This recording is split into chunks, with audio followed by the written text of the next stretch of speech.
Hi my sweet IPs, this is Sheen and you are watching your all-time favorite YouTube channel Innovative People. Before moving towards our today's topic, I request you to subscribe the channel and press the bell icon in order to stay updated from across the globe. So let's start our today's topic. NASA instruments show carbon monoxide concentrations from California wildfires, which are alarming. The observations from Earth orbit show concentrations of carbon monoxide. You can check this. That are more than 10 times greater than the usual amounts, which is alarming. NASA's atmospheric infrared sounders captured carbon monoxide coming from wildfires that recently hit California. There were 28 major wildfires burning across the state as September 14, including the August Complex Fire, which started on August 17. Since then, the fire burned over 1900 square kilometers, which is much more, making it the largest fire on record in California.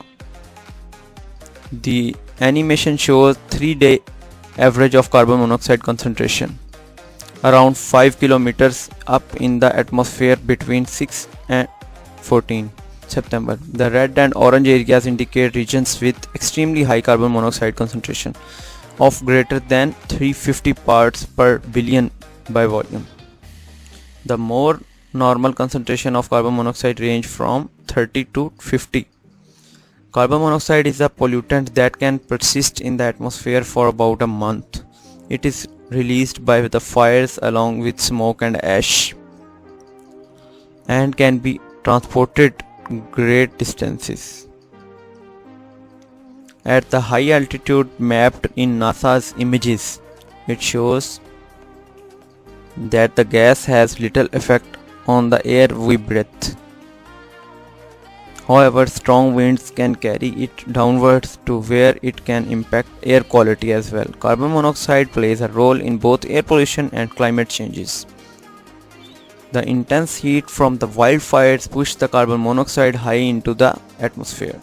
The jet stream then blew the carbon monoxide plume to the east, across the US and over the Atlantic Ocean.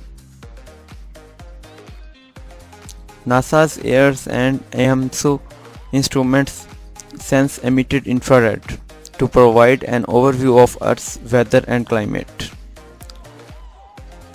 With more than 2,000 channels sensing different regions of the atmosphere, the system creates a global three-dimensional map of atmospheric temperature and humidity, cloud amounts and heights, and greenhouse gas concentrations. The AIRS and AMSU instruments were launched into Earth orbit in 2002. They fly on board NASA's Aqua spacecraft. All our viewers, thanks for watching. Kindly share with your fellows for their knowledge as well.